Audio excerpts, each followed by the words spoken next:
Hey folks, welcome to the video. I just wanted to give a quick little bit of context to what you're about to see.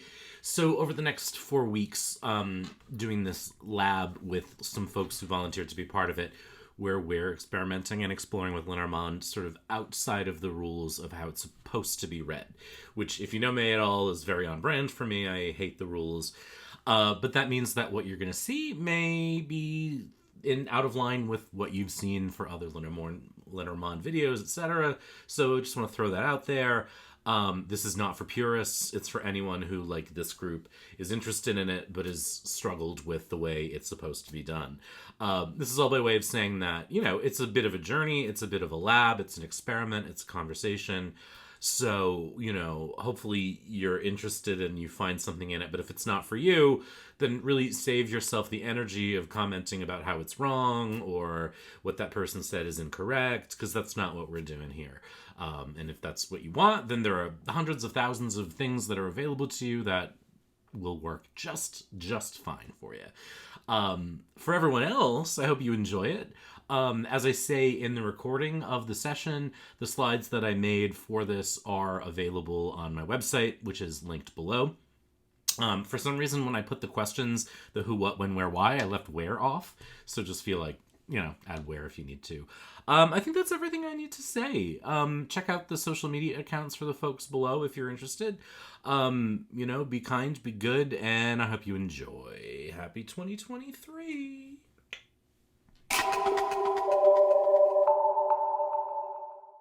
All right, there we go. Screen 2. And I want to be able to see all of you. So I, in my typical way of being totally inappropriate, wanted to call this course "Fuck It, Let's Read Lenormand," because I have for many years tried to read it and struggled. And I've taken classes with Camilla Elias, who I really like. Those classes came as close to helping me unlock the system as possible. And I think some of the things we're going to talk about over the next couple weeks are definitely informed by her. So I sort of want to acknowledge that debt for sure. Although a lot of what we're going to talk about is going to come from us. And I'm sort of using what she does as a jumping off point. I also, of the books I've read, this one here, oh, come on. It's like censoring the damn, all right, let's see. Ugh, technology. Can I stop blurring? Blur my background. Here we go. This is the Caitlin Matthews book, The Complete Lenormand Oracle Handbook, which I liked. I think of the books that I've read, this is the clearest and the most sort of logical. But again, it didn't really get me where I wanted to go. I'll also say that I'm a tarot reader. I think like a lot of you, and I get what I need from tarot. Part of the journey with Lenormand has been me as just like a person who's got a massive ego, feeling like I'm not good at this and that's not fair, and I want to be good at it too. And part of it's just like, it's 2023. It's been a what the fuck kind of decade, and just something to play around and look forward to is sort of interesting to me. So, and I thought, well, I could do a series of videos about it, but then what's interesting to me is not so much what I have to say, but the conversation about it. So this is really what I'm thinking of as a lab for us to just play and experiment and sort of go with the flow. I have an idea for today. We'll sort of work through, what my thoughts are together. My thinking is we'll sort of talk about the cards a little bit, and then we'll sort of play and experiment with them in this sort of second half. And that's my thinking today. One of the things that has frustrated me about this system is the kind of rigidity of the language and learning about it. This is one of those things where there's like a right way, and that immediately makes me cranky. Because I don't necessarily find that's helpful all the time. And whenever we come up with a system like this, or come up against a system like this, someone made it up. You know what I mean? What we know, we probably know more about Lenormand's. I never know how to say it either. So I'm going to go back and forth between Lenormand and Lenormand and I don't know, some other random version of it. But we know for a fact that it was published in 1799 and that it was a game. And this is what it looks like, more or less. It's doing it again. Ugh. Anyway, this is the Lenormand deck, which gives you a little bit of history about the cards. And they haven't really changed much over the years, which I think is kind of interesting. But like tarot, it started as a game, which I kind of love. And I think what's interesting about so many divination systems is that they started as games. Dice, dominoes, those things are all really fascinating to me. I was sort of, just as a random thing, I always say, like, if anyone's an anthropology student, like, to write a history of the world through the divination tools that each culture used, to me would be like the most fascinating book ever, because I think you can learn a lot about a people and what was important to them by the divination tools that they used. And that's another reason why, like, the right way to me is less interesting when it comes to Lenormand, because it wasn't initially used as a fortune-telling tool. It probably, according to the little booklets that I've read, took about 50 years before it started to be used for that. And life in the 17th and 18th century was different, and the things that were important to people were different. And in a way, things, I think, felt a little more stable. And like, I think in a weird way, life may have been more predictable in the 1800s than today, because of technology and medicine, and all of the things have changed, and we're in a very kind of disrupted time, and so I think that too, sort of using definitions and keywords and phrases and meanings from 200 years ago doesn't necessarily tell us a whole lot about modern life. And so I guess that's sort of where this comes from. Hi, Justin, thanks for joining. So what I thought we would do is actually come to the Lenormand with fresh eyes. And for those of us who have studied it sort of for a little bit, forget everything we know. And for those who don't, sort of approach it with that sort of, page of swords curiosity and intellect, and really just start from scratch. And this is a thing that I did learn from Camille Elias, which is that there's the sort of emotional meaning or the cultural meaning of an idea. And we're going to actually start with the heart for that reason. I'm going to jump to that card. There's the emotional or cultural idea of what a heart is, but then there's also its actual function, its actual objective meaning, its thingness.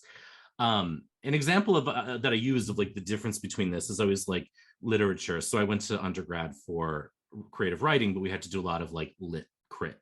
And they talk about like the culture text of something, which is like the way we remember it. So the book Oliver Twist, for example, a lot of us probably have never read and we remember from the musical, which is like a cheery, happy, less anti-Semitic version of the story. And then that's what we know, and that's what we like recall. And then there's the actual story, which is much grittier, much more racist, and much more problematic, right? So like there's the gap between what we think of when we think of a heart as a symbol and its meaning, and then there's an actual heart and what it is and what it does. And so to me, the heart is kind of the quintessential place to start for our conversation, because the heart, culturally represents what? Love. Yeah, relationships. It's a Valentine. You know what I mean? But what is a heart actually? It gives you life. It gives you life. Yeah. What does it do? Kind of the connection point between all parts of the body. I mean, it's pumping your blood through your brain, all your organs. It's kind of a connective. I mean, we have connective tissue, but it's connecting all the different parts together, if that makes sense. It absolutely makes sense. And you said a lot there, which I think is really key. It's a pump. It connects all these parts together. As Giselle said, it gives us life. So what the heart really is a pump. It's a motor. It's a facilitator of breath. You know what I mean? It is a piece of meat. If you think about it outside of the human body, and so what the first part of the conversation we're going to do today is we're really going to look at the idea of each of the cards, or as many of them as we can do, thinking this way, you know what I mean? And also doing something that I like to do with the tarot court cards, which is to think about the sort of journalism questions: who, what, when, where, why. First, I didn't include where on these for some reason, but what we really want to do is kind of strip away the idea that the heart means relationships or love, because sometimes that makes sense, but sometimes it doesn't, you know what I mean? And I have found in my experimentation with these cards that, you know, sometimes the obvious makes the most sense, and sometimes the practical or the essential, the thingness of the thing makes sense. So, you know, if we were to think about the heart as a person, knowing that we know what it does, like what kind of person or who would the heart be, knowing what we know about a heart as an organ or even a symbol of love? Worker. A worker. Yeah. Will you talk about why, Nancy? Because it never stops. It pumps, it feeds every part of the body. It just keeps going and going. I love that. It has a purpose. Yes. Oh yeah. Okay. So like if we're doing a career reading, like that purposeness, for example, to me, like that I've never thought of before, but like that right there would go like zoink right to like the heart of a reading for me. So I love that. Anyone else have thoughts? I'm sorry, Leslie. The tarot equivalent to me now feels like the Knight of Pentacles. You know? Oh, talk about why. Well, it's that same idea of like it's steady. It keeps a pace. It shouldn't be going too fast, right? But it's just dependable, ideally. Oh, I love that. Yeah. I love that too. I was thinking initially the Knight of Cups, just because of the heart correspondence and the idea of forward movement, momentum, driven by feelings, emotions. But I like that steadiness of the Knight of Pentacles as well. Yeah, that's great. Sophia, did you raise your hand? Yes. Literally speaking, I would say a cardiologist. Yeah. But if we're speaking more along the lines, more abstractly, this could be a warning sign for someone that tends to overgive or give too much of themselves. It's, I would say, almost like 10 of Wands energy going on here, because if the heart becomes overburdened, that's a huge issue, biologically speaking, and also on a more mental, emotional level. I love that. That's great. I can feel the Lenormand readers in the world cringing at us talking about tarot, but I don't care about that. Partly that's why this series is called what it is, but also because we have to find our access points to readings. You know what I mean? A reading, to me, the divination tool is less important than that whatever tool is used achieves an answer that is useful. You know what I mean? And that is true, and that is useful, I guess is the word I wanted. So, you know what I mean? So to access the cards this way is not at all problematic to me. And I think anyone who gets uptight about that needs to really relax. So for those watching this later, just unclench, I guess is my advice. So we talked about what it's for and what does it do. I mean, if we had to say when, what would we say? And there may not be easy answers to all of these, and that's fine. I'm just sort of throwing this out as a way of thinking about the function of the object. I mean, it's constant. Ah, I love that. It feels like the beginning of everything too. Like I still remember getting the first scans when I was pregnant with my kids, and like the heartbeat is the first thing that you detect. So it's like that initial kind of instigation into function and movement. Wow, that's great. That's awesome. Any other thoughts on when? How about why?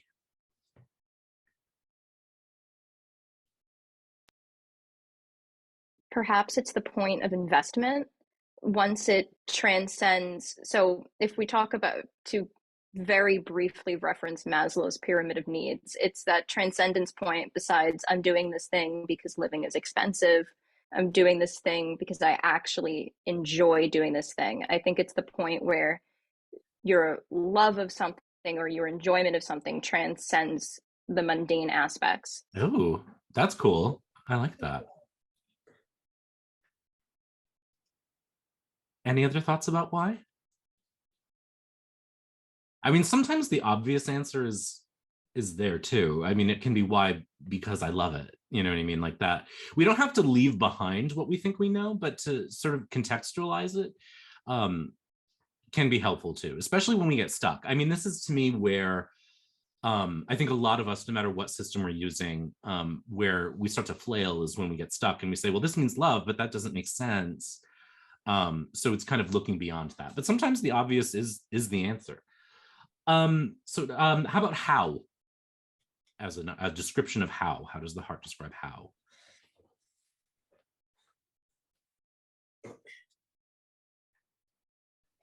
If we're using, like you said, the obvious answer being love, maybe we say, how hard does this person or that thing, put into, it doesn't have to be love per se, but just into anything they're doing. How hard, how much passion are they putting into that project or whatever? Yeah.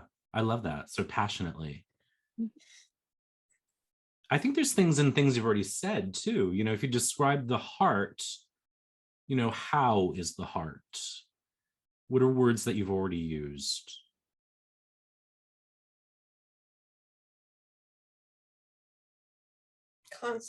Constant is the one that I was thinking of, or consistent, sort of even relentless, consistent, rhythmic. Yeah, cyclical. Yeah. There's kind of an all-encompassing nature to it, whether you're in love or the fact that the heart is constantly going. And valuable, I would say too, right? Because it is essential. So cool. So I didn't put, I have no idea why I didn't put where on any of these slides, but if we had to use the heart to describe where. At the center. Yeah, that's what I was going to say. It's central. Yeah. I love that. Anything else? Where's the heart in the body? Like, what protects the heart? Yeah, it's kind of hidden under your rib cage and surrounded by other organs. So it's something that you need to unpack or actively look for. And it is a protected thing too, because the rib cage protects our lungs and our heart. We don't have a lungs card, although a lungs card would make sense if you thought about it. But it is rather caged, isn't it? Yeah, absolutely. And so the other thing that I did with these is think about, like, if we were to sort of contextualize these in terms of work, play, love, romance, and sex, friendship, family, money, health, creativity, like, what are some ways we could sort of see the card or the heart functioning in those areas? Any thoughts about any of these categories? I think love and sex makes sense. In fact, I'll just get a little coarse for a second. I think if you think about sexuality and the sort of heart as a pump, there's certainly like a rhythmic attitude to that. And if you were to pair it with a card like the Rider, those two things would be very sexual, I think, together. So, there's an example, not necessarily the most family-friendly example, but definitely a thing that shows up in readings. Any other thoughts about any of these? With work, it feels like coming back to that idea of passion and motivation, right? Like, what is it that sparks joy for you in this area of your life? What invigorates you? What makes you feel compelled to move forward? I love that. And I'm thinking of it being hardworking, never giving up. Yeah, like relentless, and that's not the word I want, but maybe it is relentless. Like tenacious is the word I think I want. Also, the concept of vocation.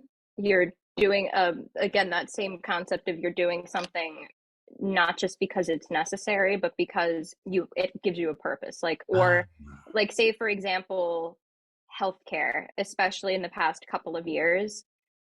I'm sure everyone medical enjoys their job, but especially when things get difficult, it's something that I feel like a lot of people choose to stay because they feel like if they aren't there, other people's lives are being directly impacted. That's fantastic. I think it's somewhat similar with creativity as well. It's like sometimes we feel the need to monetize our creative pursuits. And I think the heart speaks to that sense of, no, just do what you love, do what feeds you, your heart. That's fantastic. Awesome. And then with health, it kind of is health. you know, and so I think contextualized with other cards around. I don't do health readings because they freak me out, but I honestly over the years have decided there's really nothing wrong with it. You know, I think the prohibition on a lot of things that we're not supposed to read about come from sort of a well-intentioned but not very nuanced place, personally. So all right, let's jump to the beginning. Any thoughts as we sort of start, before I sort of jump to the beginning of the deck? Anything that's sort of connecting or saying, I don't know about this, or, oh, this feels interesting? It feels really nice to have that sort of arbitrary, this is how this system works, eliminated. I feel like tarot is a much easier inroad for a lot of people because there are so many ways that you can read tarot. I mean, I think some members of OTO or the Golden Dawn would have some problems with me saying that, but they're denaturing. It's okay. Yeah. So I think in this respect, having Lenormand broken down in a way that there's no Lenormand police. You can read the deck how you want to read it, and that's okay. I think having that assurance is immensely helpful as a jumping off point. Yeah, having permission, and I think that's what I felt like I got from Camellia Elias's classes was that there are people who are self-appointed Lenormand police, but they really do need to relax. I think if the Golden Dawn had gotten their hands on Lenormand, if they had known about it, then we would have them associated with the decans and they would have just decided that it meant something and they would have done it. You know what I mean? So it's just a coincidence that they had no idea it existed or that they knew and didn't care. You know what I mean? Because we know that there's no evidence, at least right now anyway, of tarot having any esoteric function beyond gambling. So as I went through, let me just give you a sneak peek of these slides. So these are not a Lenormand deck. These are stock photos that I found on a site called Pixabay and Unsplash, which I use at work a lot. So they're free open source stock photos, as are the card faces. We're not going to talk about the card faces today, but we will, I think, at some point. But what I wanted to do is, for the most part, find pictures that divinized the cards and put them in the context of what they really are so that we could talk about them this way. And so I didn't really think about history or even directionality, which is another thing that I think is interesting. I just said, what is this thing today? What is this thing in our life now? And so when I got the writer, this was the image that I kind of settled on. So we know that the traditional keywords for the writer includes messages and news. Movement for sure, but I mean, what are we seeing when we see a writer? Who is it? What is it? When is it? How is it? Where is it? And I'm not going to go one by one through all of these anymore, so like the discussion is like open for whatever pops into your head. What is the function of a writer?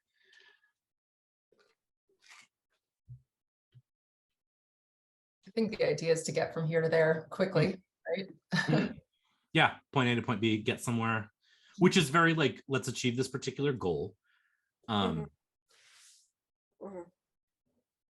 feel like it's kind of a blend of the Chariot and some of the Knights, in terms of that idea of spark and information and messaging, maybe like Knight of Swords, Knight of Wands.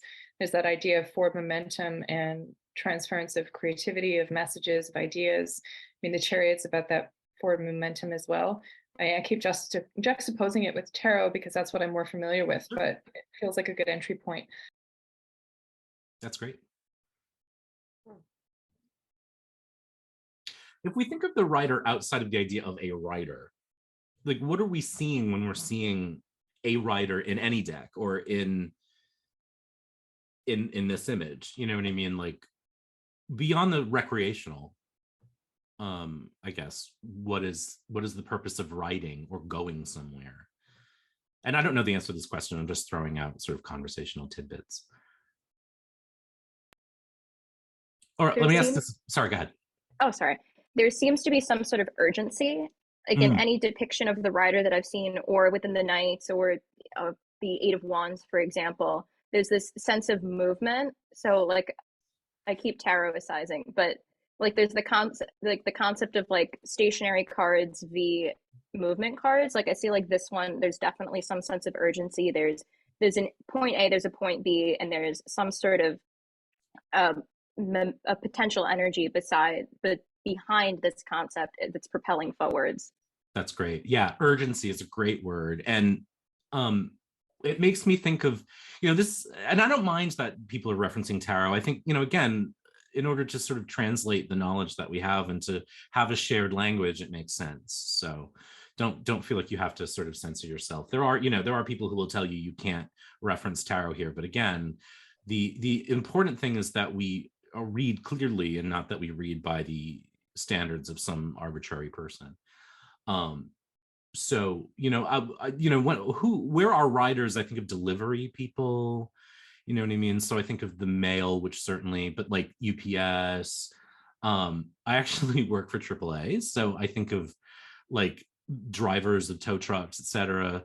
For example, where, if we were to sort of see this card in a reading about love, what contextually might this card indicate?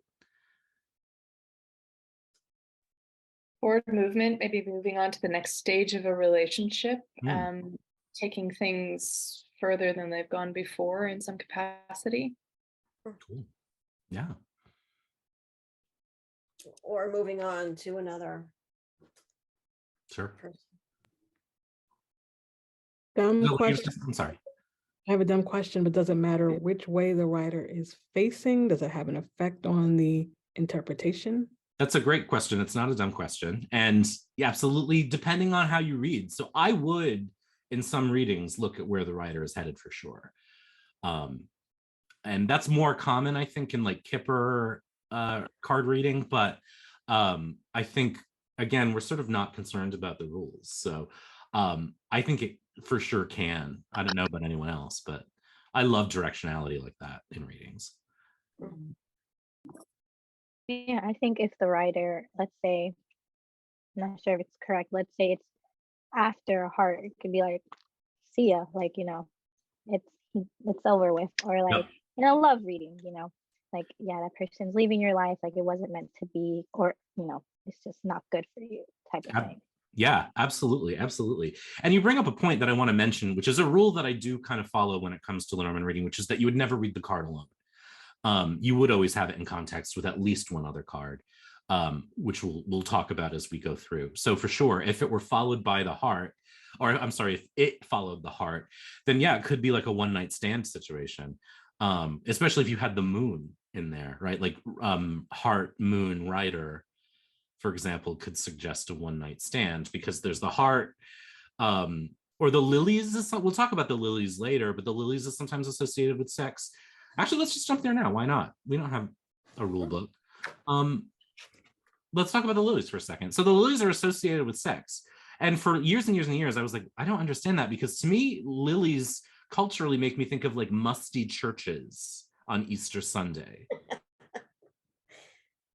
But okay, but if you're a botanist or an herbalist and you look at that picture, there's a lot of sex going on. Yeah, there. talk about why, Liz. Well, there's pistils and stamens and all these different pieces of the sexual organs of the plant. Yeah. So it's funny that this is a card that is the sex card. It's also considered the purity card, right, which to me is like so white European, like Christian. It blows my mind. But if we're talking about function, it's exactly what Liz just described. I mean, what we're looking at when we're looking at a lily is sex organs.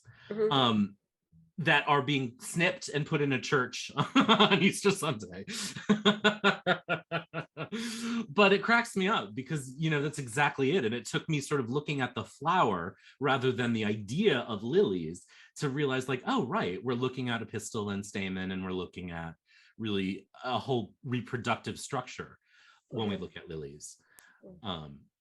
And so just to kind of jump to this card, like if we were to say, who is the lilies? Who might it be? Lovers. Lovers. Someone earlier mentioned a cardiologist with the heart. What would the lily be if they were a medical professional? Maybe a sex therapist? Sex therapist. OBGYN maybe, urologist maybe. A florist. A florist for sure. I mean, again, there's the obvious answer, right? You know what I mean? But Yeah. but we do have we do have a bouquet of flowers too. So that's another thing that is interesting for us to think about as we go through, is what makes the bouquet different from the lilies. And we'll talk, we can sort of put a pin in that for a minute, but for sure, like, the obvious is not wrong, but to again think beyond what we're told it means, this can open up a reading for sure. If we were to say when using the lilies, when would the lilies be? Historically, the reason why the lilies are associated with sex is due to debutante culture and the whole concept of lilies, the whole concept of white and purity, which heavy grain of salt there. Mm-hmm. But so just that whole concept of blooming. So historically, it would reference the coming of majority in terms of that transition from youth to maturity, usually regarding cis women, but I think we can broaden that. For sure. Yeah, that's great. So sort of that life transition from sort of childhood into adulthood. Or it could also mean summer. Absolutely. If you wanted to go seasonally. Yep. Very much. Yeah. I know the card traditionally, I think, is also associated with old age or aging, or things that take a long time. They do. They are, yes. The lilies is one of the more interesting cards, sort of historically, in terms of what it usually means, because it can be sex, it can be purity, it can be old age and wisdom. Part of that has to do with the fact that it's the King of Spades. And again, we're not going to talk about the playing card insets quite yet, but the King of Spades would sort of also indicate age, traditionally too. So, cool. When we were talking, if we're talking about the lilies from a money standpoint, how would we contextualize that potentially? Creating money. Talk about why. I think that rings something for me, but I want to hear more. In thinking of it in a sexual way, it's like regenerate. It's generative. That makes total sense. Brilliant. Yes. How about with work?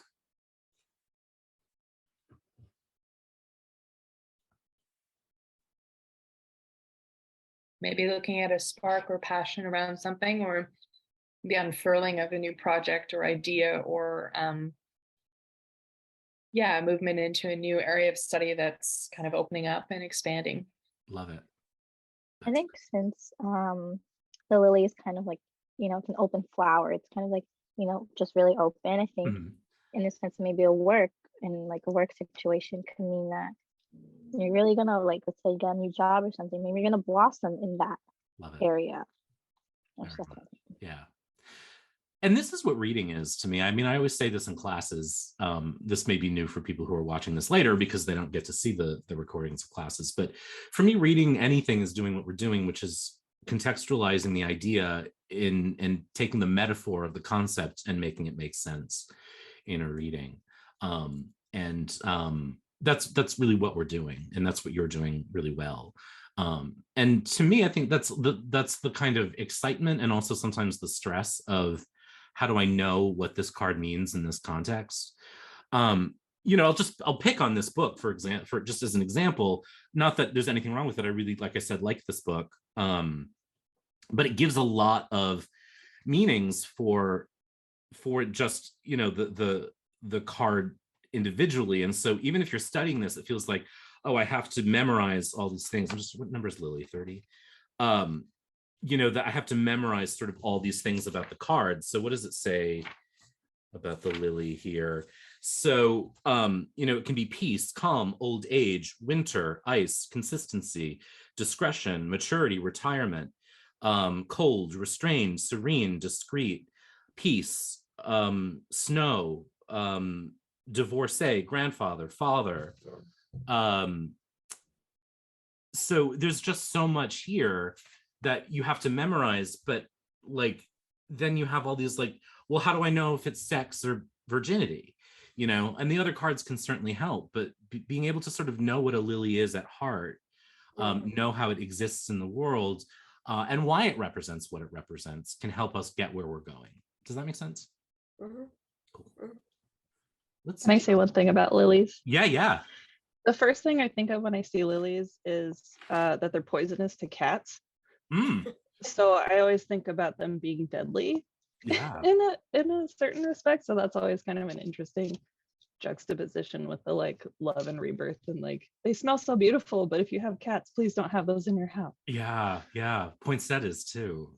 There was actually a really great meme that went around this holiday season about where poinsettias came from, and I can't remember the details, but if you find it, it's very interesting, and yet another example of how we take things and ruin them.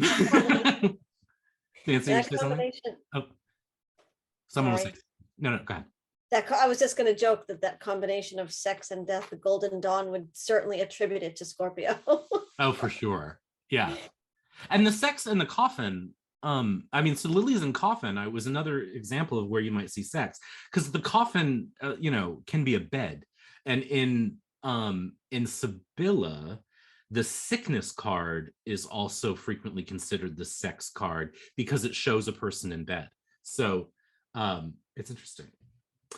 And if we look at the idea of the lily as a card of maturation and moving into adulthood, like there's a certain danger associated with sexuality for young women around pregnancy and loss of purity and all of that bullshit.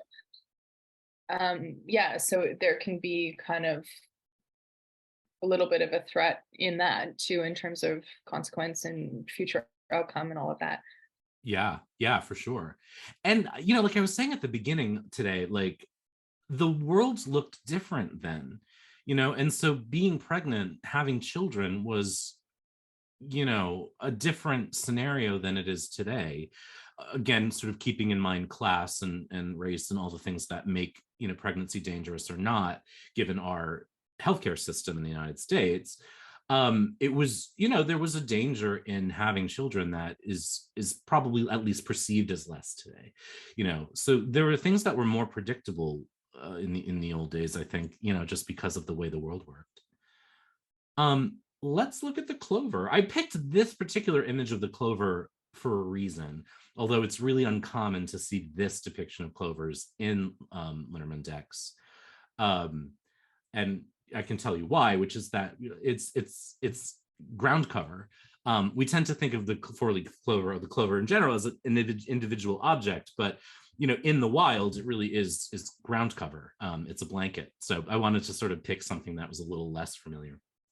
But again, sort of contextualizing the clover in modern life, like if we're talking about what is it, who is it, when is it, where is it, etc., what might pop up? I think it's abundance. Because there's a lot of it. Yeah, they're not single, they're not alone. Yeah.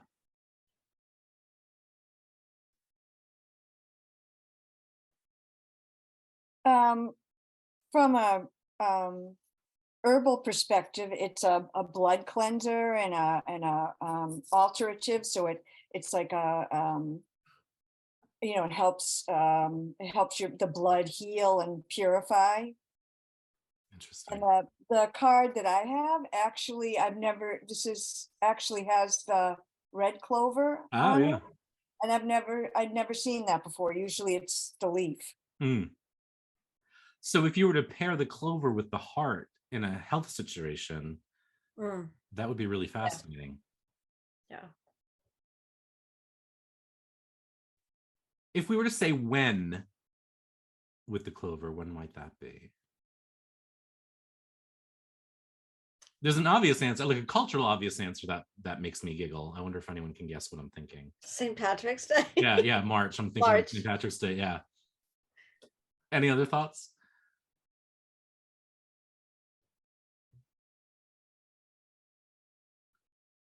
If we're going based on the concept of it being ground cover, then it's very mundane. It it's everywhere, at least Yeah. in the continental United States. It's pretty Sure. everywhere. Great. Or frequent. Frequent. Ooh, yeah.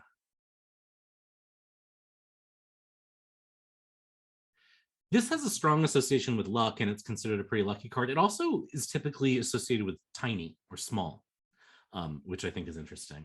So it can traditionally it represents small things too, in addition to being lucky, which I think is interesting. But again, I used the word blanket before. So, it can also sort of represent anything covered or covering, which I think is interesting. Certainly springtime, generally, I think. If we were to think about this in terms of love or sex, what could that suggest? New love, new relationship, good potential for the situation with another person. Mm, Mhm. Fortuitous for sure. absolutely. Lucky in love. But if it's small, it could also be like a quick romance. Yeah. Yeah. Or a little crush. And again, it would depend on the cards we're seeing with. And we're going to start looking at combos later on, but for Yeah. sure. But Let's look still at the. there's that I'm sorry. blank- Sorry, Nancy. Go ahead. No, I'm sorry. I was thinking also just that blanket and ground Mm, in addition to the luck. Yeah, absolutely. but Yeah. Again, with the coffin, this could suggest bedding, right? Yeah. Because if the coffin is a bed, then this could be blankets. It could be a bedding. yeah, And maybe that'll never show up in a reading again. What we're not doing, I hope, is sort of thinking like, oh, I have to memorize all this stuff, but sort of opening ourselves up to the potential of the idea of the image or the symbol rather than the prescribed meaning of the symbol that someone said this has to mean this. Mhm. So the ship. This is one of the easier ones in Lenormand to sort of suggest. It usually will represent movement, obviously. Frequently it represents slow movement, but it's one of the only cards in the deck that suggests travel at all. And so I would say the speed of it can depend on other cards, certainly.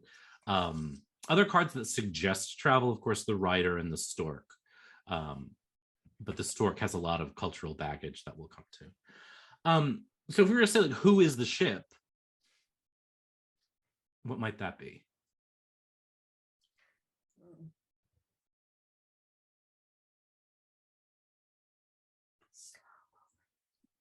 Could be someone working in the area of travel. For sure. Yeah, anyone working in travel. What else? A sailor. A sailor. I mean, someone who's a naval sailor and Mhm. someone who's a recreational sailor. Mm-hmm. Yeah, anyone who works on a boat. So who else works on boats? fishermen. Fishermen. Well, not really ships though. No, but the ship is the only boat we have. It's the only vehicle we have. Mhm. So it sort of has to stand in for all boats and all vehicles in a way. So absolutely fishermen. Contextually for a ship, for sure. What else is shipped? Or what is what are we shipping for? Cargo. Cargo. So merchants. Commerce. Say it again, Nancy. Commerce. Commerce, capitalism. Yeah. Perhaps if you're waiting for that notification for that tarot deck you impulse bought the night before. Right. What cards would slow this up, and what cards would slow it down and speed it up, do you think? If we paired the ship with the rider, for example, would that be fast or slow? Speed it up. Yeah. Yeah. Fast. Yeah. What about the ship and the lilies? Slow it down. Yeah. Slow it down. And then the ship has to stand in for every other vehicle. So any other kind of travel has to sort of be represented here potentially. Long haul truckers, airline pilots. Yeah. Exactly. Mhm. If we're talking health, what could the ship suggest? A slow recovery. like enjoying the process, or like it's going to be a process. Because when I think of ships, I think of cruises in a way, right? And maybe it's influenced because of the picture, but in a cruise, you're kind of there and you're enjoying your time. And so in terms of health and anything really, I think a ship means to enjoy the sailing, enjoy the process of that. That's great. We'll also be moving forward in terms of resolution with health concerns, like getting answers or diagnoses on something that you're investigating. For sure. If someone's asking about end of life, it could be the transition, you know. Fantastic. It's making me think of all those old, you know, in the old days where like you would be sent to a spa because you were, you know, you had the dropsy or something, you know what I mean? And so it makes me think of like health related travel or health, you know, health trips, or having to travel to a clinic, etc. Those sort of things show up. How are we feeling? Do we want to keep going this way? Do we want to do some more conversation around this? We're coming up about the halfway point, so I just want to check in to see how we're feeling about this conversation. I'm getting a lot from it. Cool. All right. Let's do this. Does anyone want to pick one? We don't have to go in order. The next one is the house. But does anyone want to pick one to talk about next? If you know the full. Yeah, Sophia? Can we do the tower? Because it's so not the tarot tower. Great. Yep. The tower. So if you follow me on Instagram, I've been doing a lot of readings this week about the Speaker of the House election. And the tower is one card that has repeatedly come up again and again, which I thought was really interesting and appropriate. So yeah, Sophia brings up a good point, which is when we talk about Lenormand and not getting tarot-y with it, one of the common examples is this one, because the tower in tarot represents something very specific, and this tower does not represent that at all, theoretically. So the tower, like, what are we looking at? You know, I do have to say that the Lenormand Tower has now influenced the way I see the Tarot Tower. When the idea of like chaos doesn't really make sense, isolation makes a lot of sense, institutions makes a lot of sense. It came up for me as a hospital recently. Yeah. It has represented Congress to me in a bunch of readings this week. For sure. Yeah. I will say, one of the reasons I'm doing this workshop is like that, or this lab, is that I learned so much about reading tarot from studying Lenormand. And now I'm sort of trying to learn a little bit about Lenormand from the way I have learned to read tarot from Lenormand, if that makes sense. So it's an interesting journey. Yeah, Leslie, you picked up a lot of things that are really associated with this card, which is isolation, institutions, buildings, for sure. Anything else? I see a spire, and it brings to mind that sense of like the church spire that's connecting the mundane with the almighty. Oh, you know, I forgot that that's why churches have steeples. That's interesting, but you're right.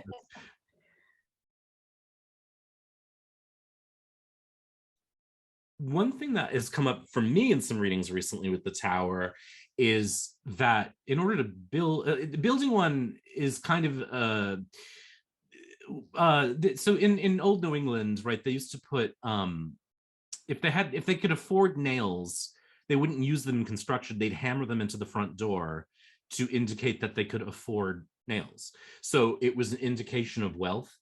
And so having a tower meant that you could afford to build one. So it had a practical use, which was being able to see out. So there's the practical use of it, but then there's the sort of like indicative use of it, which is like, look, I can afford a tower. And, you know, again, I'm going to say something kind of coarse right now, but when reading about Congress, I used this as an example of someone swinging their genitals, you know, to sort of say, look what I can do. Yeah. Yeah. Any other thoughts about the tower? Who is the tower?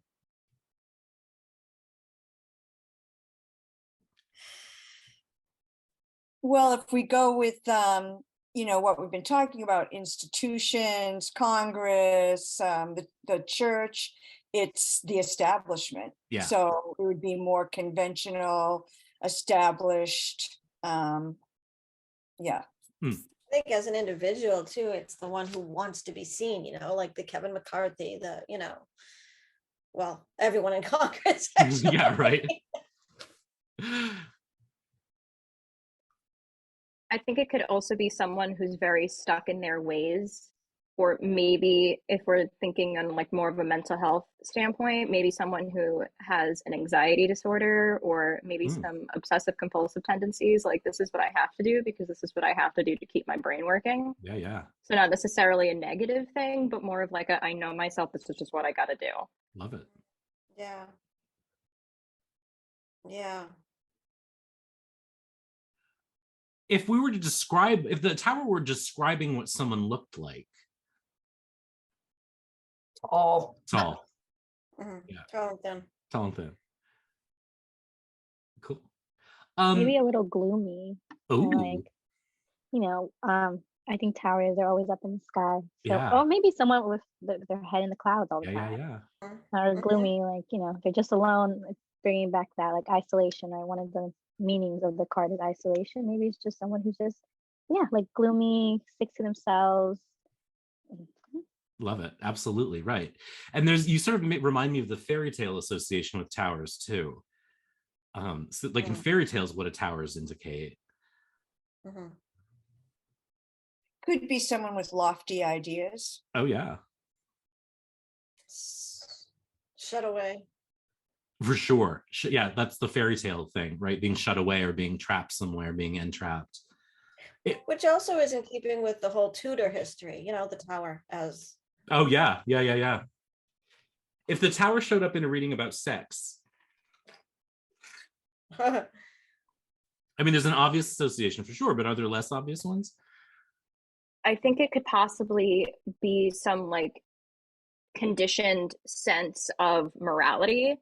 Perhaps this could represent someone who's deconstructing some more fundamentalist beliefs and having to sort of reclaim their sexuality after that programming. That's great. How about money? Aspirations. Ah, yeah. I mean, you can't build a tower without a lot of money. So like old wealth, it makes me think of, you know? Yeah. Also, for some reason, banks and vaults, for me, and vault in particular, maybe with like a coffin card, you know what I mean? Like something closed, you know, to get back to the isolation concept. How about friendships? Sturdy. Sturdy. Ooh, I love that. Could also be isolation and distance. Uh-huh. Groovy. All right, what do we want to look at? Let's look at the coffin next, actually. Let's look at the coffin. So this card is associated with death. It was shockingly hard to find a picture of a coffin, believe it or not, that was open source and not copyrighted. And this is a green burial situation, which I'm all for. So obviously, there's the obvious association of a coffin with death, but and we've talked about it in correlation with the heart. We've talked about it in correlation with the rider and sort of different like sexual associations with bedding. What else is the, or let's start with who. I mean, if we saw the coffin representing who, what could it suggest? Someone dealing with illness or at late stages of life.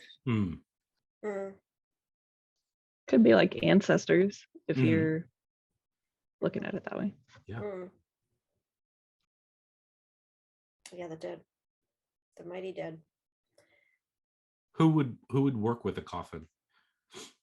Perhaps a, oh, sorry. No, go ahead. Perhaps a funeral director or a death doula. Mm-hmm. And what do we do with coffins? We bury things. Uh-huh. So a coffin is sometimes associated with like emotional sense of death. Sometimes it's just considered a box in Lenormand too. So it can be sort of any box or any closed object. Some readers I've heard over the years will adjust the meaning of the card based on whether in the particular deck the coffin is open or closed. Again, it's an interesting thing that has happened. that I found over the years in studying with different people and reading different books and certainly watching a lot of videos is that there are times where the image never matters. And there are times where it does.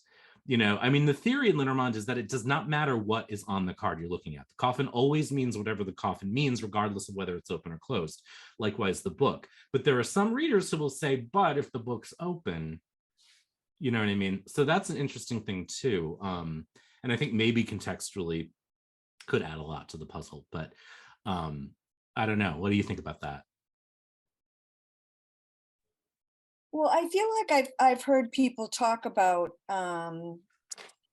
especially if they're doing a grand tableau, like how far away or how close the card is to the center, to the querent, or to the other cards.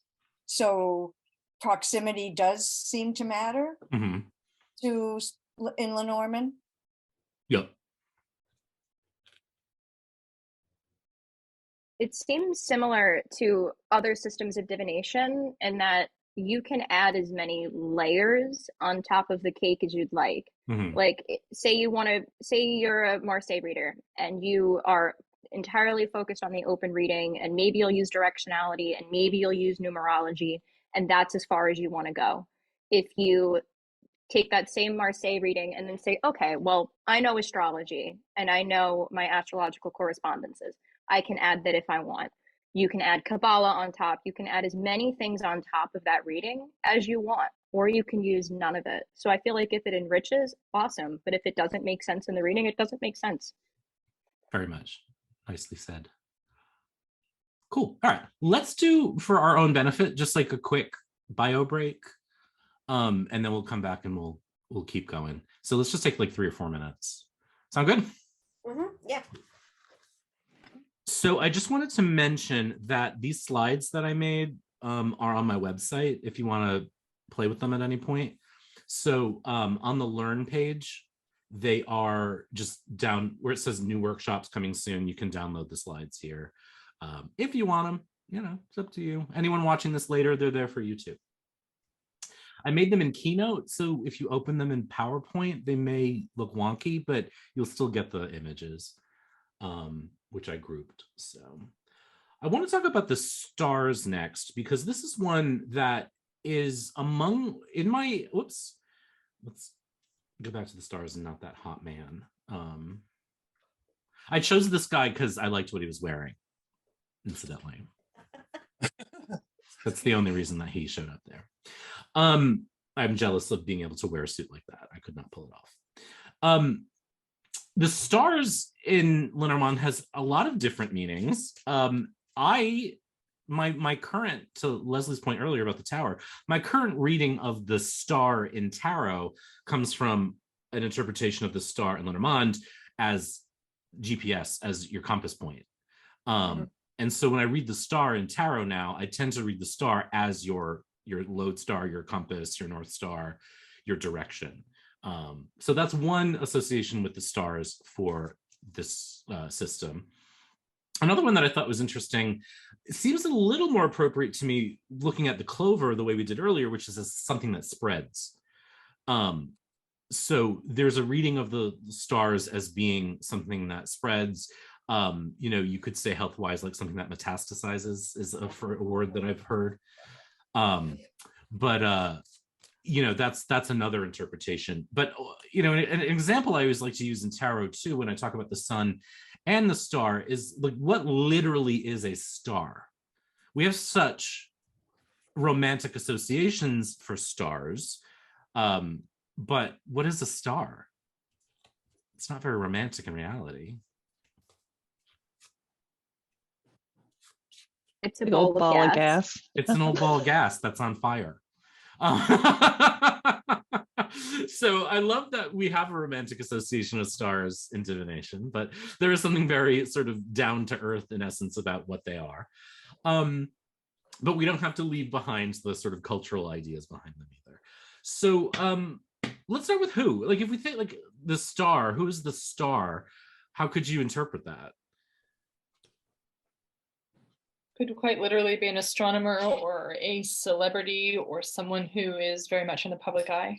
Very much so. Yeah. A star as like a famous person, a star as an astrologer, astronomer, you know, someone who works for NASA, you know what I mean? Sort of anything there.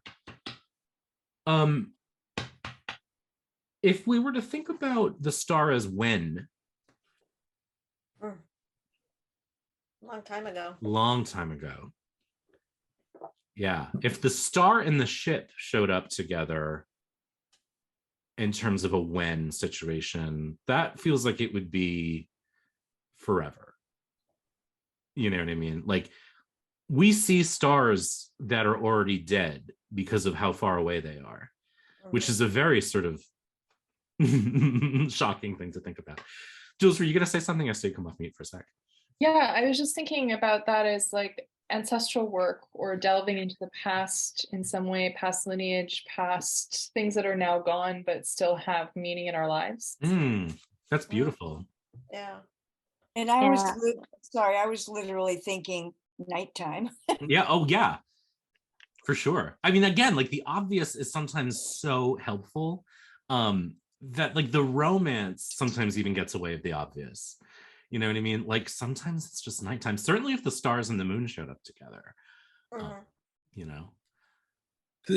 Thinking about what you said about, you know, looking at stars that are, you know, like long extinct, it could be like something deceptive. It could be, you know, something about appearances, you know. Yeah. Beautiful. Something that's not as it appears to be. Yep. Yeah. I love these. From a health perspective, I just had LASIK, so all I can think of is eye surgery or cataracts, and how that can manifest as like stars in your vision. Yeah. Love that. I mean, if we think about the last few years, you know, the stars could have represented the coronavirus, given that they spread, you know, in that way, or the clover. And then this is a nice example of where pairings matter so much, because how do I know which version of the stars I'm looking at? Well, I don't. But if the stars and the clover showed up together as something that spreads, then that would have been, you know, indicative. I will say this, you know, one of the things that I've been thinking a lot about and have been thinking a lot about over the last few years is the idea of, you know, what are we doing as fortune tellers if we read predictively, if we consider ourselves fortune tellers, which I do. I consider myself a fortune teller for a lot of reasons. One of which is that, you know, just historically, the people who have been considered, or the people who are fortune tellers, were women of color, trans and non-binary people who were also sought out but for what they did, but also marginalized for it.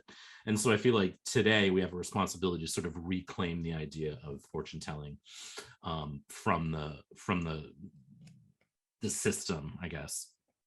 Anyway, the like what is predictable and what's not, you know, and one of the things I posted on Instagram this week, this is a little bit of a digression, but we'll get back to Lenormand in a second, is I've been doing all these readings about the McCarthy I almost said the Army McCarthy hearings, that we're not quite there yet, but the Kevin McCarthy speakership votes, and how it kept changing.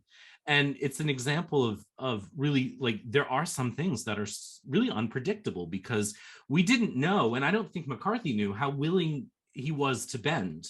I don't think he knew how willing he was to sort of take a job that essentially didn't exist anymore because he gave it away.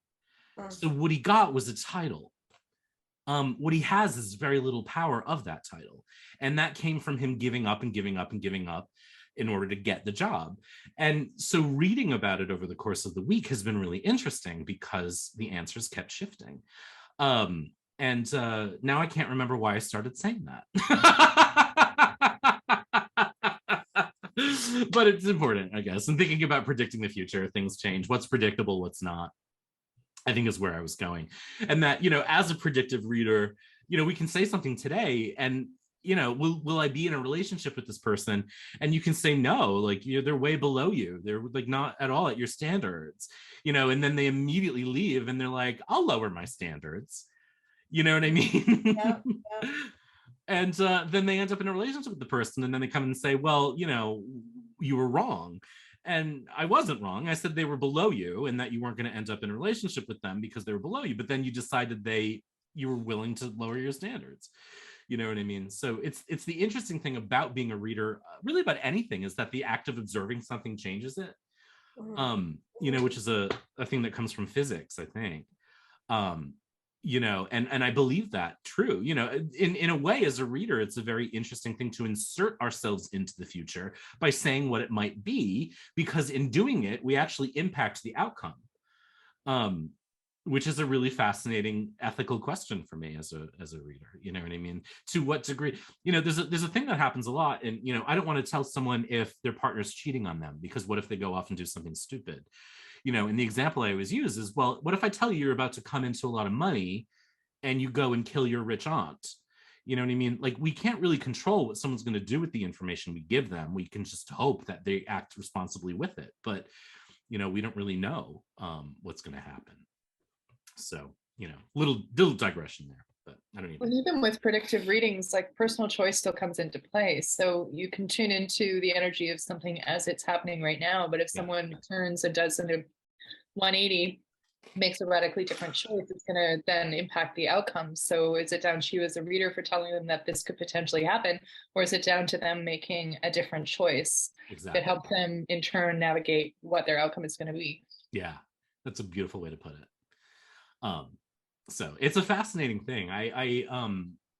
Yeah, anyway, I won't belabor the point because we have limited time, but it's really interesting, and I get really sort of wrapped up in, like, you know, what is predictable, what's not. And I think, again, as I said earlier, in the old days when Lenormand was created, things were a little more set in stone. In fact, that was a time with which people were just starting to think that our actions had consequences and that we could influence the outcome of events.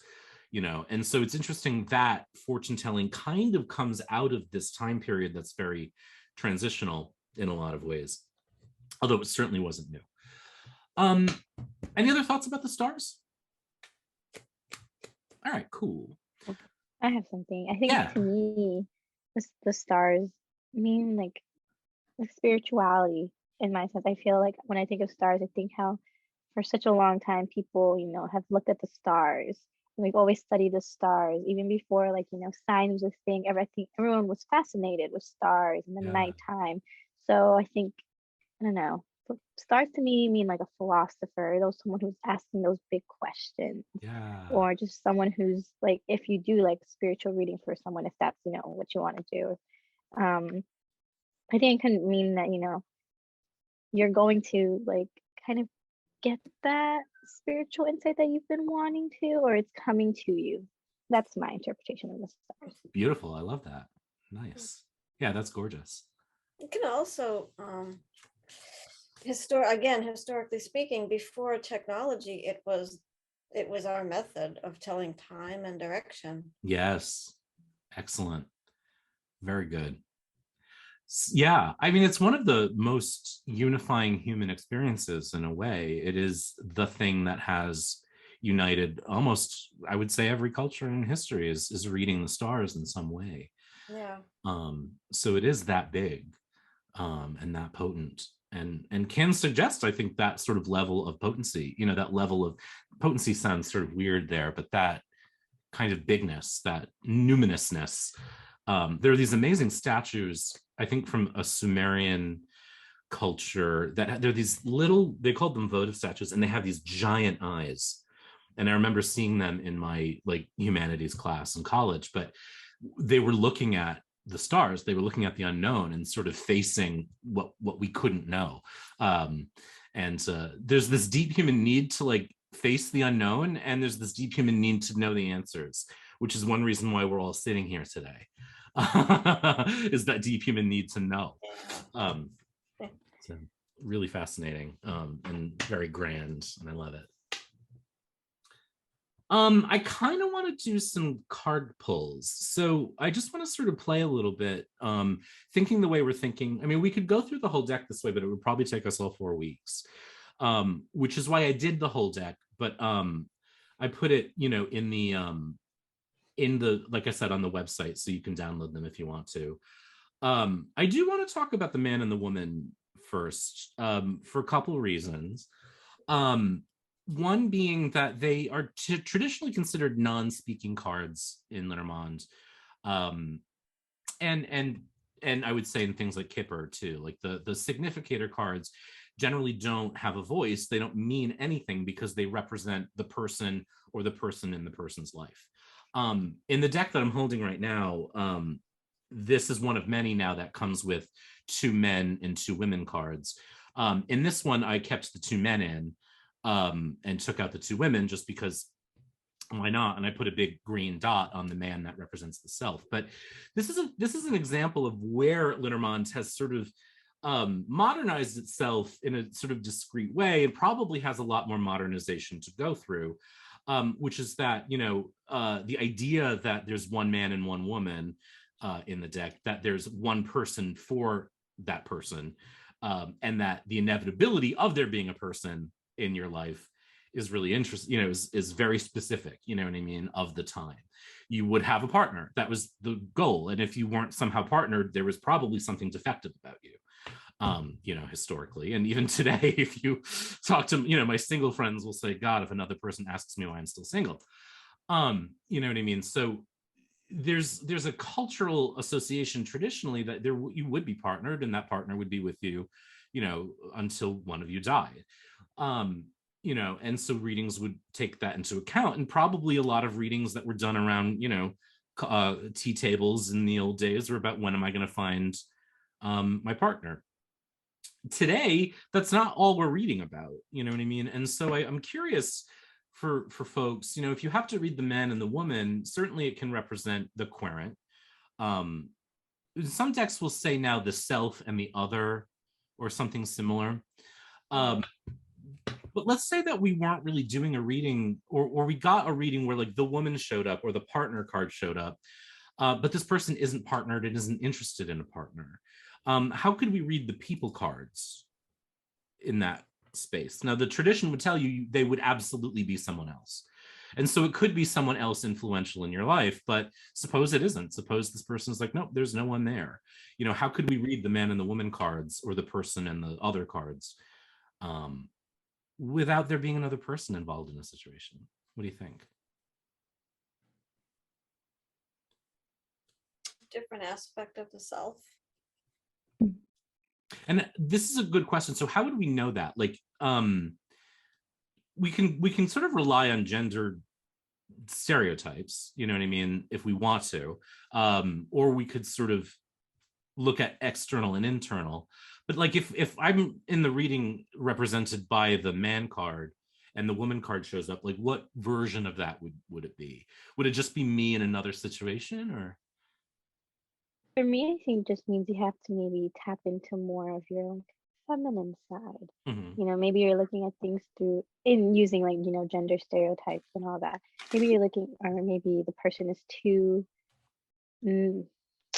no, what's the correct way to say this, but I'm going to say it like, you know, maybe you look at things, or that person, you're too like masculine in your ways. Maybe you're too hard on yourself. You're too, you know, stereotypical masculine traits. And so when say that a woman comes up, maybe it's like, take a step back. You don't have to be this big and burly man. You're actually like, you're allowed to just be like, if you like softer things, just to allow yourself to feel, allow yourself to be soft.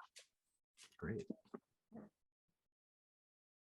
This is pretty obvious, but you know, I think it's possible that you could read them as somebody you haven't met yet.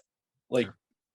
You know, so like obviously it's reading it as a person, but you know, it doesn't necessarily have to be somebody in your life currently. Mm-hmm. Absolutely. Yeah, because with stereotypical masculine and feminine roles, like if you're looking at it as 2 aspects of yourself, then there's, you know, the feminine softness, emotional feeling aspect, and then the more gender traditional masculine, rational, you know, approaching things from an intellectual perspective. So if you're looking for some guidance in terms of how to approach a specific situation or problem, do you go at it from a heart space or an intuitive space, or do you look at it more rationally? I think part of my resistance towards Lenormand has been because of the gendered male-female cards. Like I'm really trying to, in my own personal life, find some neutrality and some, yeah, and move away from those 2, that dichotomy, I guess. So yeah, but it's interesting looking at it as aspects of self, or, you know, people coming into your life or whatnot. Hmm. Yeah, that's the thing that I've wrestled with too. It is, to me, very old-fashioned, and I don't think it gets solved by having 2 men or 2 women in the deck. Um, I think the self and the other is interesting. You know what I mean? One thing that I do with Sibylla, because there isn't a man and a woman card in that deck. There's the 2 lovers. There's a man and a woman lover, and then there's the Great Lord, and then there's the wife. And with the lovers, I sort of read them as lovers contextually, and I don't really distinguish between the gender. With the wife, there isn't a husband, there's a wife. You know what I mean? And so I read that card as the partner of.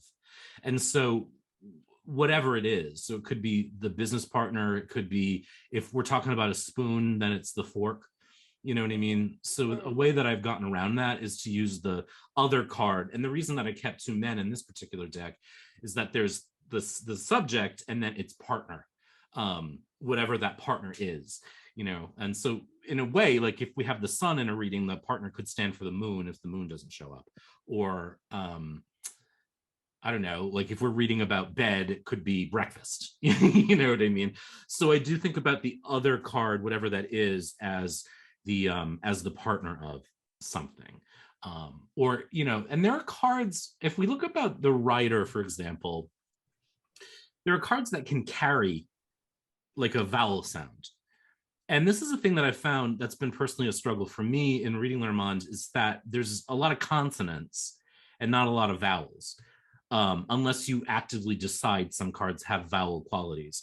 And the writer is a good example of it, because if you have like the heart, the rider, and the tree, then the rider is carrying the heart to the tree, and so the meaning of the rider is sort of less important there, because what it's doing is it's acting as like an elision between the heart and the tree. And so cards can do that, and I think the people cards could also do that too. You know what I mean? It could sort of indicate partnering of, for example, is another way kind of around that, if that makes sense. Mhm. Any other of the sort of standard Lenormand cards we want to look at before we start just playing with some cards? I love that. What's our doggie's name? Here. Oh, sorry, that's Emmett. Emmett. We love Emmett.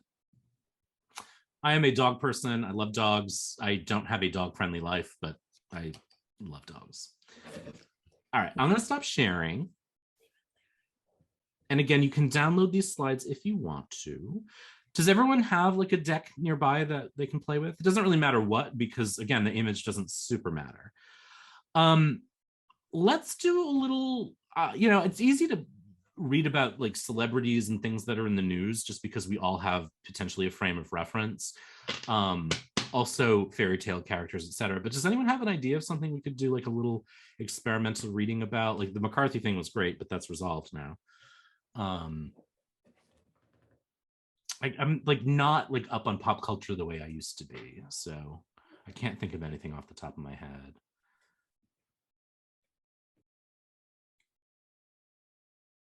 All right, let's just do like a fairy tale then to start with, because some people hate doing fake readings like that, but I think it's helpful. Let's do Rapunzel. Who can think of a question for Rapunzel? So if you don't know the story of Rapunzel, she's a beautiful princess locked in a tower by her mother. Prince comes along, wants to have sex with her, so he climbs her hair, and then they get kicked out of the tower. He goes blind. She has a baby. It's all very sad and grim. What kind of question can we ask for her?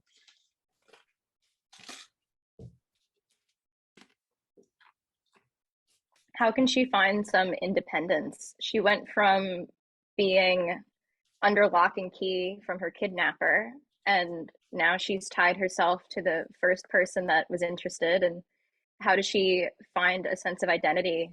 Love that. After all of this. Perfect. Sophia, since you suggested the question, will you draw 3 cards for us and we'll all just find those cards in our deck? Yes. I have the Lua Lenormand today. I don't think I know that one. It's one of Mare Bento's. Huh? Okay, 3 cards.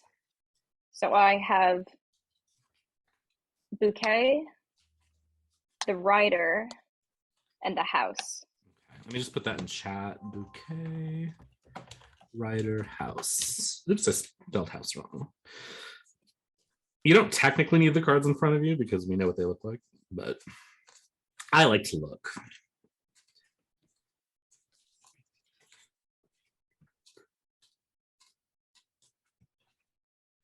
Okay, writer, house. And I can't. Oh, there's the house. Bouquet. Perfect. So one of the things, what was the order again? Bouquet, writer, house, right? House was last. So one of the things that is traditionally common in Lenormand is that the order matters. I have found that to be restrictive.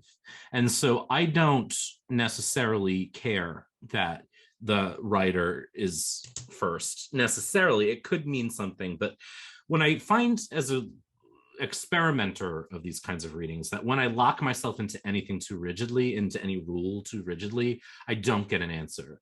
But when I allow the cards to sort of dance together, I do get an answer. So the thing, I guess, and the reason I'm saying that is it may matter to you that the order of the cards is writer, house, bouquet, and it may matter, like in my case, that the writer is writing away from the house. That may not be the case given all the decks we have. So what I want to do is just say, like, I don't really care necessarily when I lay out the cards that the writer comes first. Because there is, when you read books and hear videos, there's sort of a syntax to reading, like subject, noun, and verb, or, you know, subject, verb, and modifier. That's sometimes helpful to me, but I don't think it matters all the time. So I guess the thing I'm giving everyone permission to do is to sort of not worry too much about any of the rules right now and to see what we see. That's really all we're here to do, is to experiment and play. And I am of the opinion that every reading in every system is an experiment that we play with until we get the answer that we need. So again, to a Lenormand purist, they might find that problematic and terrible and say you're not reading Lenormand, to which I say, unclench. Does anyone look at, anyone sort of thinking about Rapunzel's question, which is how do I find a sense of independence after, being locked up and falling for the first person I meet?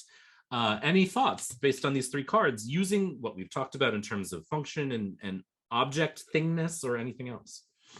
Sorry, I know it doesn't matter what order it's in, but I have bouquet first. Is it bouquet or is it writer? I think you're right. It was bouquet, writer, house. Okay, sorry.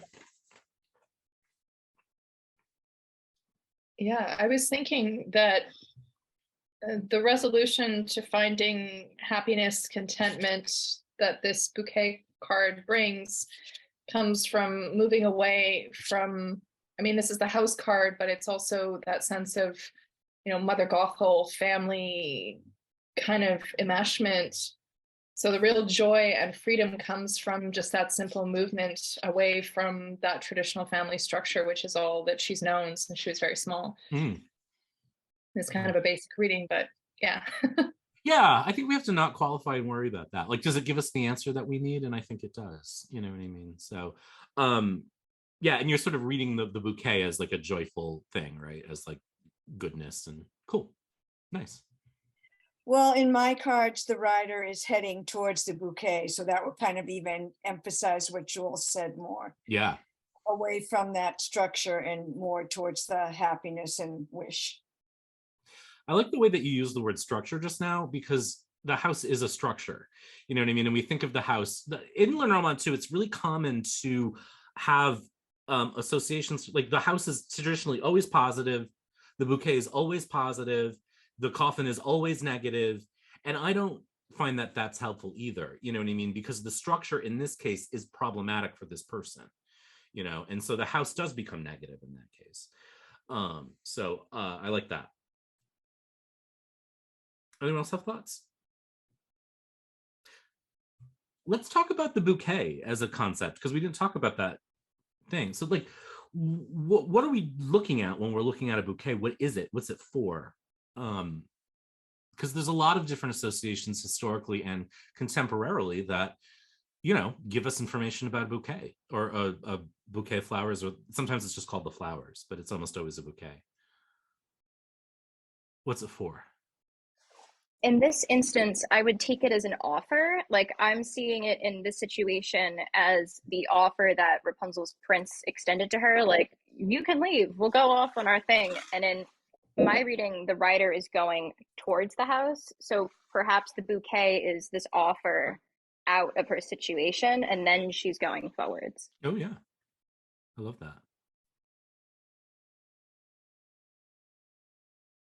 Why do we have bouquets? It's also a symbol at a wedding and marriage, like the bridal bouquet, and even the bridesmaids hold their bouquets. And it's also an offering. You send someone a bouquet of flowers on Valentine's Day, show that you love them, like a dozen roses or whatever else. It can be a sign of affection. And there's the whole Victorian language of flowers where certain things represent different things. So the combination can transmit a message of some sort, which kind of goes with the rider card as well. They're beautiful. They're beautiful. They, at one time in history, had a very practical purpose. Oh, for the smell? Back to your coronavirus. Is that what right, yeah. For the smell and for... They call them tussie mussies, yeah. And they had like rosemary and lavender and sage, all those things that were antimicrobial, and you would carry them down the street and sniff them so you didn't get the plague. Yep.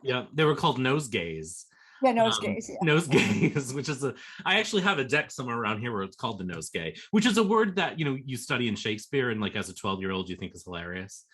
But yeah, I mean, there's a, and the reason I wanted to bring that up, just not in the context of this reading, but as the idea again of there's the bouquet is something we know today as like a gift, an offering of love, a representation of beauty. And also at one time it was like putting, in Silence of the Lambs, putting the Ben Gay under your nose. You know what I mean? It had a very practical purpose of covering up odor or antimicrobial benefits too. So I just wanted to bring that up again as another thing of like, the more we know about something, the more interesting things we might get out of readings. Because if in Sophia's case, the writer is moving from the bouquet to the house, you know what I mean? It's like the idea of moving from something that was the illusion of beauty, was the illusion of something that smelled good, towards something that is structurally sound and safe. So like there's like a nuance there that is interesting if we kind of spend time and explore like, what is this thing actually doing? And if we look, most Lenormand decks even today have the rider on the horse. This is getting a little tarot-y, but of course horses don't smell really great either. So you could link that too. Any other thoughts about Rapunzel and these three cards?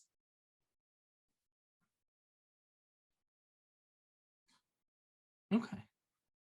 Feels like she's moving in more positive directions. Like if you look at the house being neutral and the bouquet being positive, and even the rider is a positive card, that sense of movement is taking her in a better direction from where she's coming from. So whether you're moving from the house to the bouquet or the bouquet to the house, there's a healthy healing transition that's happening.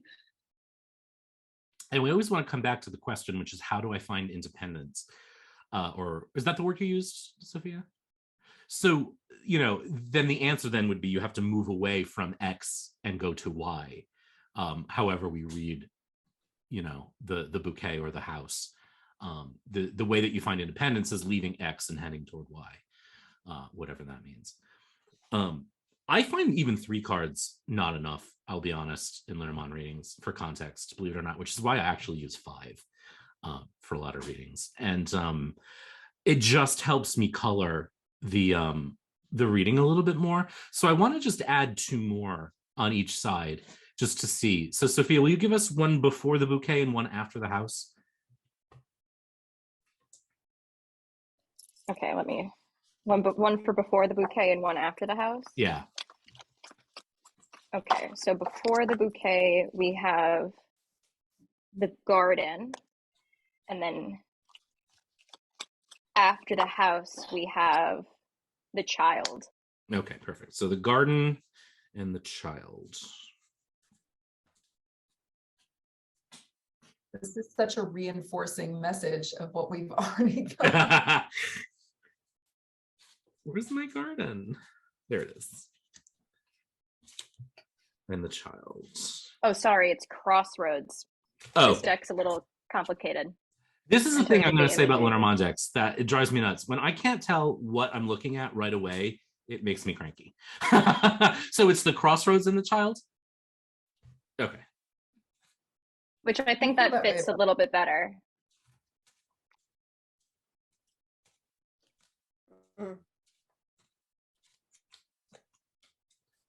Enfant. This deck is in French, so I have to remember the French words for things. Which number do you have for Crossroads, or what's the corresponding card? Just curious. 22, is it? 22 and the Path? Queen of Diamonds. Yeah. See, I have choice in my deck. That's the traditional meaning of the path or the crossroad. Yeah. So when we add the cards in, does that change anything? And Leslie, was it Leslie you said this reinforces what we already said? Well, especially with the garden, to me, the idea of like getting outside of the house and the family and Mhm. maybe finding a community of your own. With the crossroads, it's a little more open-ended, but it's still that idea, I think, of finding something that means something to you, as opposed to that family life.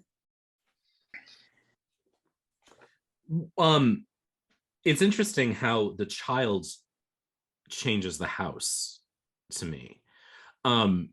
And what it does in a way is make it smaller to me. But I wonder, like, one of the things that we do in these sort of cartomantic methods that isn't common in tarot, although I do it in tarot because it's more common in Marseille, is to work with different combinations of cards. So when I lay out a 5-card spread, if I were to have laid this one out, the rider would have been first, then the bouquet, then the house, then the crossroads, then the child. And I would read the rider as kind of the theme, and then I would pair the flowers and the house, and then the crossroads and the child. And then I would look at the crossroads and the bouquet and the house and the child. And so one thing that's really fun about this technique, and one reason it's really improved my tarot reading, is the way that we can play with combinations of cards that's not really that common, so that you can find layers and things that wouldn't necessarily be there. And so if we were to read using different combos like that, does that enhance or change the message for you at all? Like, what does the pairing of the house and the flowers do, rather than, and at first we kind of opposed them, right? The flower was the thing we're moving toward, the house away from, or vice versa. But now we're looking at them as a pair rather than opposing views. How does it sort of change the dance?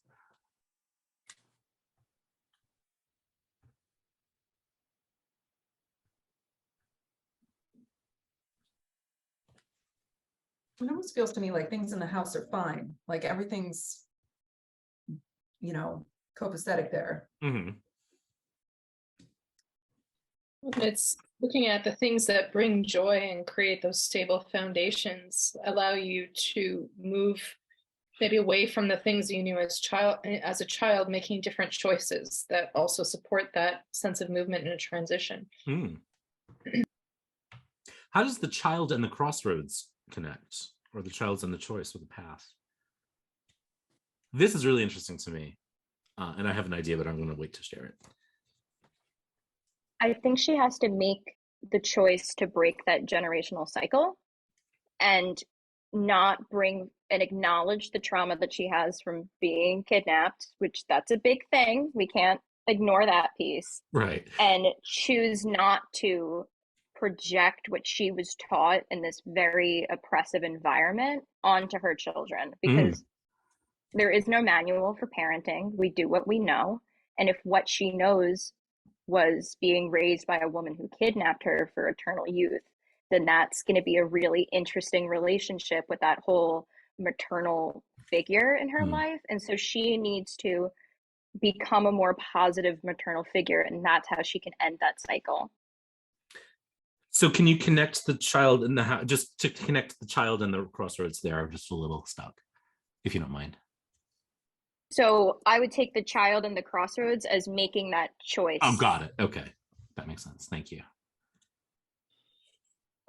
The decision to pair the cross or choice with the child, was that something that, like, was that instinctive? Was that something that was, It's a technique that is not unusual in Lenormand to use mirroring. what made you do that is what I'm trying to understand. It's just one of the many different things that we can play with. So it's pretty, okay.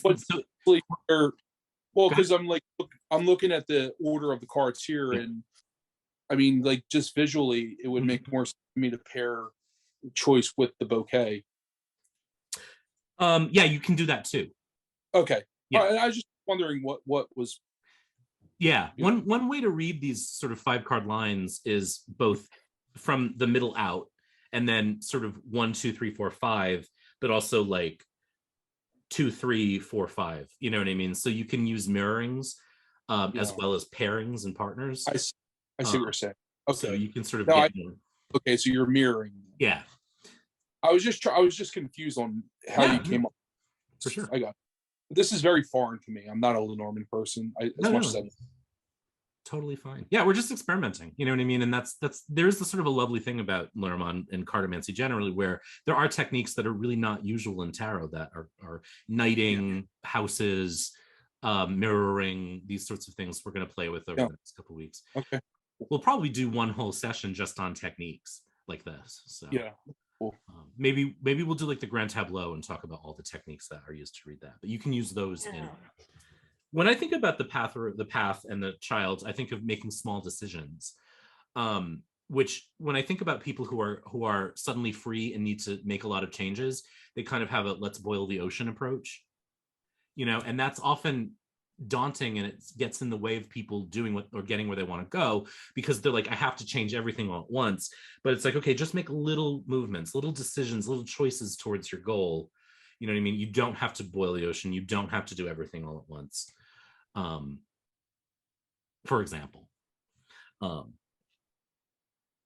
any other thoughts about this array? If you were to read the different combos, like if you were to pair the path and the bouquet, like Justin said, how might that adjust the connection?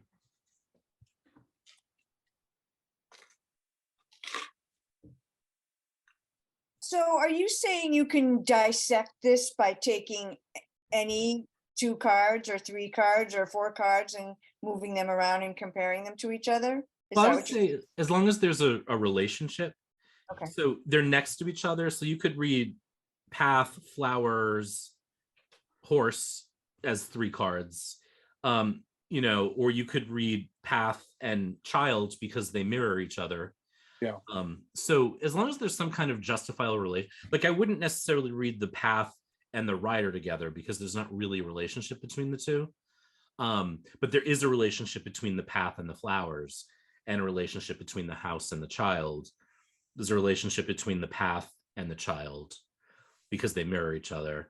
There's a relationship between the bouquet and the house because they mirror each other. You don't have to use all these techniques. It's just that you can. And so playing around with these things, like I tend to put them in an arc when I do 5 cards, so that I can see the pairings more easily. But also you can sort of read the path, flowers, rider together. And then you could read the rider, the house, and the child together. And these all can sort of add nuance or not. They can also muddy the water and totally confuse you. So it's a matter of like, what do I need? Am I getting what I need? What techniques do I have that can help me get what I need? If that makes sense. My cards had a really interesting thing where they kind of, the child and the house, it was like a scene. It literally created a scene, and then the writer in front of it, like those 3 cards were part of one scene, and so they flowed in a visual sense amazingly well. Yeah. So kind of like taking that TDM approach and reading the visual. Yeah. I'm interested to see how some of you are, what you'll come up with pair and choice and bouquet. Yeah. What's, I'm thinking like very simply, it's like, choose happiness or choose something like choose happiness, you know, and I don't know. It's such a weird way to read for me. Mm-hmm. It's what it's, and again, like what we do when we sort of go to the keyword, right, is we're going to the thing that has always held me back. Because so it might be choosing happiness, but that's and Justin, when you go back and well, you were here for a lot of it anyway, but like we come back to what is a bouquet for? What is it? What is it for? What does it do? And this is what, again, Camila Elias sort of coaches her students to do. What is it? Yeah, like covering something up or mm-hmm. masking something. They could be given as a gift. I mean, it could be anything, you know. But the context, the question is, how does she find happiness? How does she find independence? Find independence, rather. I don't know. Like, if I was just winging this, I would be like, you know, something about starting your own family, doing, creating your own kind of lineage. Mm-hmm. I don't know. Yeah. No, this is where things get tough, right? This is because it's a different system. It plays in a different way. So yeah, I mean, that's why we're doing this. So, but let's sort of break it down the way we would a sentence in school, right? Like, what does path plus bouquet suggest? And the reason the path has less kind of possibilities structurally than the bouquet does. You know what I mean? Like, in this context, we have someone who has been trapped in a situation, fell in love with the first person they met, and now wants to know how they find independence. So those are all our bounding boxes. Those are our constraints. That's our context. So now we have the path. So we're just sort of ignoring the other three cards right now. And we need to sort of contextualize path and flowers into the situation. So it's traditionally called bouquet. Sometimes it's just called flowers. So we don't need to necessarily be constricted by the name of the card on this particular deck. We can think about the fact that sometimes it's called flowers. So bouquet, flowers, what are they? What are they for? What do they do? And then how do we filter that through the context of this particular question? It's not always easy, but that's why we're experimenting. So, so flowers, you know, what do flowers do? They grow, they decorate, they're offered as gifts. They pollinate, right? They help bees pollinate. So there's a function of flowers. So there's a decorative function, there's a gift function, there's a survival function. You know, and Justin, you mentioned propagating, you mentioned how do you get survival? How do you come up with survival function? What do you mean by that? Because we need bees to pollinate plants in order for us to have oxygen. But you said, you know, starting a family, right? So choosing the pollen of the flowers here might support what you're saying, particularly with a child in the reading. That doesn't mean that, I mean, like as a reader and as a person who hates kids, my gut is like, how do you find independence? Having kids may not be the right way, but I'm not everybody. You know what I mean? But again, like there's a seed of something in there, right? Because you mentioned propagating, which is pollinating. Like childhood optimism, you know what I mean? Like go back to that your childhood optimism, your dreams, you know. Very much. Does anyone else have thoughts about the combination of paths and flowers, Danielle? I was kind of looking at it as buying yourself a bouquet instead of relying on anybody else to buy that for you, as far as the independence from, it's like, do you choose the relationship with the prince or do you do something different? So buy yourself the flowers, move away from what you've known, which was confinement, to a relationship with one person, which was her imprisoner. Set up your own house, take care of yourself in a way that you weren't taken care of as a child that you needed to be. So that's kind of how I was looking at it. Yeah. This is all experimental, you know what I mean? And this is I think the main thing that I want us all to take away from this, because this isn't a traditional class where I've prepared and I know what I'm talking about, you know what I mean? I know how to ask questions and to get us thinking. I'm facilitating more than I usually would and whatnot, but it's an experiment. So, you know, does it solve the puzzle of the question in a way that is reasonable and makes sense? And that does. Now, would every Lenormand reader say that was appropriate? No. but I don't care what they think. You know, like that's the whole thing we keep coming back to. The purpose of divination is not to obey someone's arbitrary rules about how it's done, but to achieve an answer to the question that is logical, thoughtful, hopefully useful, hopefully true, whether it's predictive or advisory or whatever. So yeah, that's the whole goal. So what do you think, Ben? What do you? So I mean, I've been listening and I haven't really been thinking much. So the bouquet here to me, you know, I do get the sense of, I don't know, I can't shake the decorative quality of it. You know what I mean? And so it's to me, it feels like a warning. It's like, be careful the choices. Don't choose the decorative path that moves you back to the same exact situation that you were in.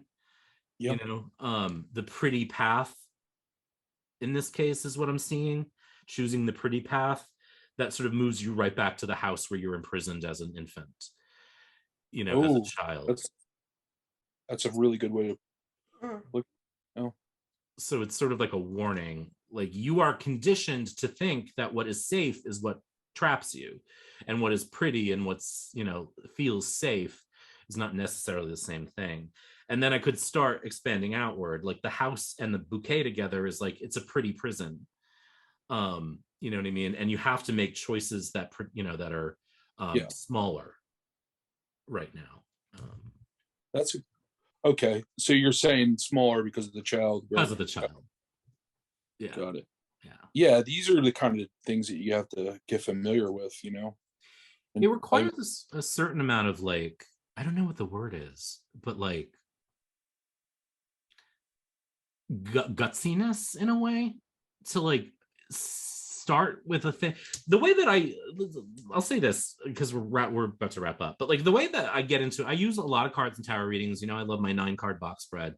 And I find a thing in it. I find like a way in it, you know, and then I sort of I untangle the reading from that access point. And I think what that requires is a certain amount of like, I am convinced that in this case, the Ace of Wands means a hookup. I don't know, you know, just off the top of my head, right? Contextually. And so I'm like, okay, that is my way in. And now all the other cards have to make that make sense. So like in this case, I say, okay, well, I'm really stuck on the decorative aspect of the flowers in this reading. And then I have to make everything else make sense around that. It's like sort of making a decision that this is my access point, and then kind of blossoming out from there. Yeah, you almost have to make a choice because it like used to kind of go with that. Also, I was thinking, I mean, how useful do you think it would be to have almost, because it seems to me like a lot of Lenormand readers have like their own meaning for each card, and it kind of doesn't change, because the thing is going to hold me up really is overthinking. And because I mean, there's a million possibilities with choice, there's a million possibilities with the bouquet. I mean, there's so many possibilities. But if you simplify that and you say, okay, bouquet always means you know, a pleasantry, something, a gift given, as opposed to, you know, covering up the smell of the dead at the funeral or whatever. You know what I mean? Like for me, that overcomplicates it, because it's like I won't, I'm so indecisive, I won't be able to make a choice. So if I simplify it in a way, you know, I don't know, I haven't decided on how I'm going to approach it, but I think most Lenormand readers would say that you really have to do what you're describing. You know what I mean? That's the way in. And that to do anything else is too tarot-y. But that works for a lot of people, and it doesn't work for a lot of people. You know what I mean? And it may not work in a particular reading. So that's kind of the experiment. And that's really what this is. And that's why sort of reading for a fairy tale or something in the news is kind of better than reading for a real event as an experiment, because the stakes are so low.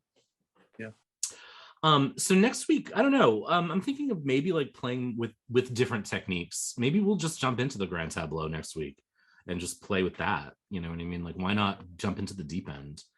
Like, fuck it, let's read Lenormand, you know? So I'm gonna stop the recording. And any other questions or thoughts before